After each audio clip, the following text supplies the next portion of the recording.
in this middle class Negro, but unfortunately, you know, the middle class Negro is not relating himself to the guy down on the bottom of the ladder. And we've had all these programs of employment and all the things you helped us with that. No, I don't know what the hell more a guy can do. We have 1,000 jobs tomorrow that are offered. We can't get people to fill them. We've recruited during the summer 5,000 summer jobs for young students between the age of 16 and of 18. We've got 10,000 in the youth corps. So you see, this what we're talking about, in my opinion, is just plain lawlessness. And the disregard and the disrespect for the national government, for the state government, and using the police and the firemen. The firemen were never treated the way they are in Chicago and in San Francisco and in Cleveland until lately. The stoning of the firemen. Well, here's people that come in to help save lives, to extinguish a fire, and still, because they represent some degree of law and order, they're stoned and they're shot at and everything else. They had to withdraw from Cleveland last night, one of the big fires, because they were sniping at them. This, to me, and I'm not an alarmist, is a damn serious situation for the large cities of our nation.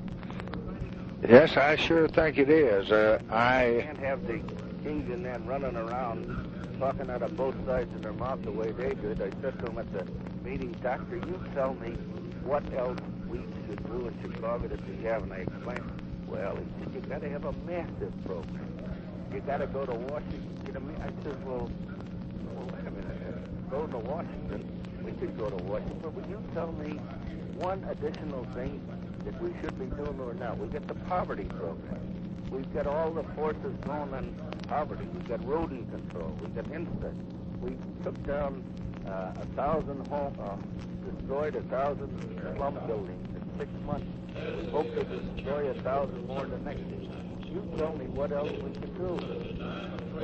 We need to educate, but I said the trouble with you, with some of your people, and I'm not saying you, every constructive program we've come up with, they've been against it, and they're with you right in this committee. They oppose me on the bond issue. They've opposed me on the improvements for slums. They've opposed me on the rodent and insect. They've opposed me on the neighborhood community centers. They've opposed us on poverty. Well, where the hell are we going? I said, if all of these people are opposing you on all these programs, and then you're coming in here making these demands when you know they can't be complied with. See, the demands he put on my desk, they were at you and everyone else. Hell, there was 31 of them, and out of them, only 4 applied to the city of Chicago. The rest of them applied to the federal government, the state government, the county government, and the real estate brokers. Well, what the hell have I got to do? The businessmen, the labor union, all of this was in the demand.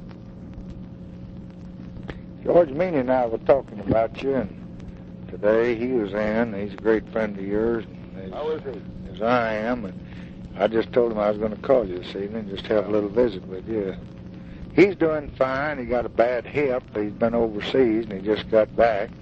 But he feels about this whole outfit about like you do, and about like I do. And I'll check in with Hoover and Katzenbach and try to see if they have been able to piece any of this together. Hoover's been working at it. Well, there's been a lot of them working. But damn it, Mr. President, we've still got a good town, and we're not gonna do any rash. I'll sit down with anyone. I told them tonight I'd sit down with 24 hours with anyone. I'll sit down and talk to them. I've been out in the district during the middle of the thing, talking to people and going into places. I'm going out there again tonight. And as far as I'm concerned, we're going to do everything to save our city, and there isn't going to be anyone that will take the stand. And I could see it at the meeting a week ago Sunday, the anti-Johnson, Johnson the killer, Johnson this, Johnson that. It made you sick when you saw, people carrying signs around of this nature, and especially after all the things you've done and what you've done for good for, and all the things I've tried to do. And tried to stand for, especially on this question of justice for all people and fairness for all people. What the hell, that's the main thing you've been fighting for. And then to see them run on the damn foreign question, you don't run away from people that are your friend, you stay with them. That's what I've been talking. I talked to our leaders tonight in the convention, 80 of them, and I told them the same thing. I said, we don't run. We might be defeated, but we stand with Jackson and Vietnam. We stand for justice for all our people, and we also stand for law and order, and I'll be damned if we let anyone take over themselves. They're running to the city. You're just right as you can be, Dick, and I'll support you. I'm sending you a little book, mementos when we were out there that I think you liked, some pictures for your library.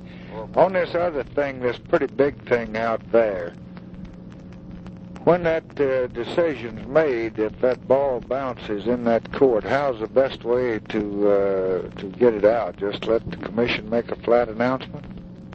What do you mean by that? Well, on that atomic energy thing. On the what? That atomic energy thing. Oh, I think it'll be just as well. If we can make you can make the announcement, we wonder. Well, I think it'd probably be better on all the states just let the commission. If we can get them to do it, it's $400 million, you know, and it's going to be the damnedest thing ever hit in the country. Oh yes, it would be. And then I think we could all say we hadn't had any conversations and just let the commission announce it direct unless you have a better suggestion. No, I think that's all right. That'll be wonderful.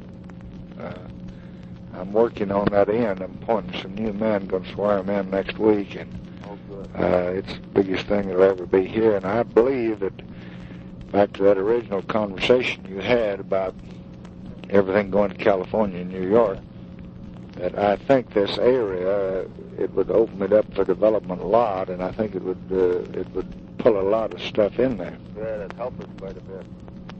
Well, nice to talk to you, Mr. President. It's the biggest thing that good work. It's the biggest thing the government said. I'll keep in touch with our friend here, and I'll be calling you back. And you call me and tell me anything you think that you want me to do. Oh, fine. Thank you, Mr. President. Give my love to your wife. I shall repay to Mr. Johnson.